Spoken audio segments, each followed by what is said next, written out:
ہمارے نا محلے میں ایک درزی ہوتا تھا، بہت کاریگر تھا، اس کے بڑے شاگرد تھے۔ اصل وہ بکھر کا تھا، یہاں روزی روٹی ملی تو وہیں آ گیا، پرانے شہر میں رہتا تھا۔ تو وہاں اس کے ساتھ ایک عجیب معاملہ تھا، وہ جس دکان پہ بھی بیٹھتا، ساری عمر گھر بھی کرائے کا تھا، اس کی دکان بھی کرائے کی تھی، اور ساری عمر ایسی گزری۔ جس دکان پہ بیٹھتا تھا وہ اس دکان وہ کیا کرتا تھا، ویران دکان ڈھونڈتا تھا جس کی دکان کرائے پہ نہیں ہوتی تھی۔ غور طلب بات ہے، عجیب بات بتا رہا ہوں، یہ میرے دیکھے واقع ہیں۔ وہ ہمارے پڑوس میں کوئی 30 سال رہا، تقریباً 30 سال رہا۔ وہ ویران دکان لیتا تھا، نامور اتنا تھا کہ استاد کو آ کے دنیا ڈھونڈتی تھی، چاہے وہ گلی کے کونے میں جہاں بیٹھ جائے، اتنا کاریگر تھا۔ ویران دکان ڈھونڈتا تھا جس دکان کو کوئی نہیں لیتا تھا، پھر لکھواتا تھا کہ میں اتنے سال تک نہیں اٹھائے گا، وہ خوشی سے لکھ کے دے دیتا تھا، کیونکہ اس کو تجربہ تھا، اس کو نہیں تھا۔ اتنے اور بڑے بڑے طاقتور لوگوں کی گواہیاں ڈلواتا تھا کہ کل کو مجھے اٹھائے گا، کیونکہ میں کیسے اٹھاؤں گا، میری دکان کرائے پہ نہیں جاتی، تو مجھے کرایہ دے رہا، اتنے عرصے سے میری دکان بند پڑی ہے، میں کیسے اٹھاؤں گا؟ کہ نہیں، وہ تو مجھے اٹھائے گا، پتہ ہے مجھے۔ بڑے بڑے لوگوں کی گواہیاں ڈلواتا تھا،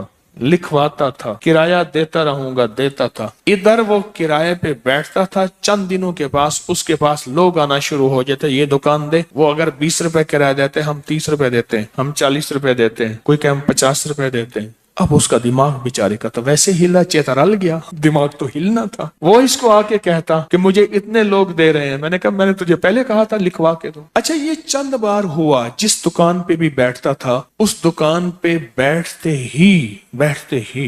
ہی اس کے ساتھ یہ معاملہ شروع ہو جاتا۔ اب یہ راز کسی کو پتا نہیں تھا، یہ راز ہے کیا اس کا، اس کے ساتھ کیا ہوتا ہے، اس کے ساتھ ایسا کیوں ہوتا ہے؟ اس نے نا ایک دفعہ یہ راز ایک بندے کو بتایا، اس نے مجھے بتایا، براہ راست میں نے اس سے بات نہیں ہوئی، لیکن ہمارا پڑوسی تھا، وہ ایک بندے کو اس نے راز بتایا، ہمارا ایک رشتہ دار تھا، اس کو یہ راز بتایا اور اس کو کہا کہ میرے ساتھ یہ راز ہے۔ اس نے اب جو لفظ کہنا، پہلے میں وہ لفظ آپ کے سامنے بیان کرتا ہوں۔ کہنے لگا، بخت میرے اوپر پاگل ہے، اور مجھے اکھے بخت میرے اوپر پاگل ہے، میں نہیں چاہتا وال میں کو آتے ویلڑ میں دے، ویلڑ چپک جاتا ہے، چپٹ جاتا ہے، لپٹ جاتا ہے، میں نہیں چاہتا، آ کے پھر مجھے لپٹ جاتا ہے بخت۔ اچھا، جس کی دکان آنے کی ہوتی ہے 100 آنے کی ہو جاتی ہے۔ اچھا، ادھر میں دکان چھوڑ کے جاتا ہوں کسی اور جگہ پہ، وہ دکان پھر آنے کی ہو جاتی ہے، پھر جہاں میں جا کے بیٹھتا ہوں پھر وہ 100 آنے کی ہو جاتی ہے، پھر وہ پیچھے والے مجھے آ کے بلاتے ہیں، آپ کی مہربانی آ جاؤ، اس سے کم کرایہ دینا۔ تھا کوئی ایسا، کیونکہ ہاتھ کا کاریگر بہت کم ہوتا ہے جو سر پھرا نہ ہو،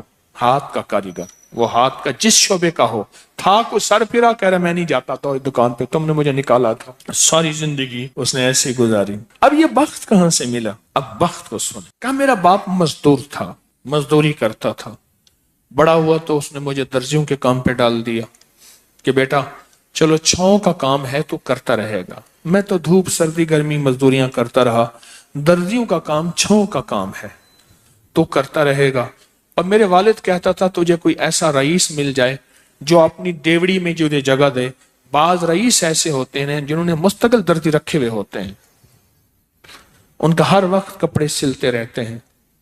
کہہ رہے دعائیں دیتا تھا والد مجھے کوئی رئیس مل جائے۔ کہ والد کا حادثہ ہو گیا، والد کی ٹانگ ٹوٹ گئی، والد کی بوڑھی والدہ تھی، میں ہم والد کی خدمت کرتے تھے، والد دعائیں دیتا تھا، ان پڑھ تھا، کسی نے والد کو اللہم صلی علی محمد بتا دیا، بس یہی پڑھتا تھا،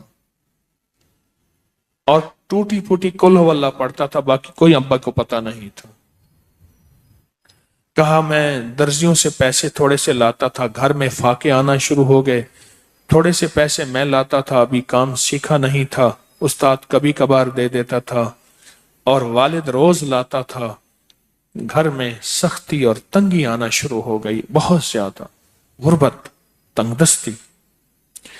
ہماری ایک پھوپھی تھی، کہیں دور رہتی تھی، بہت بوڑھی تھی، والد سے بھی بڑی تھی، وہ آ کے ہمارے گھر اس نے قیام کر لیا کہ تمہارے والد کی خدمت کروں گی۔ اس کے بیٹے اسے ٹھوکریں مارتے تھے اور اس کی عزت نہیں کرتے تھے، وہ پھر گھر آ گئی۔ اب میری ماں مجھے دیکھے، میں اپنے دیکھوں، ماں نے کہا بیٹا آ گئی ہے، اس کی بھی خدمت ساتھ کرنی ہے۔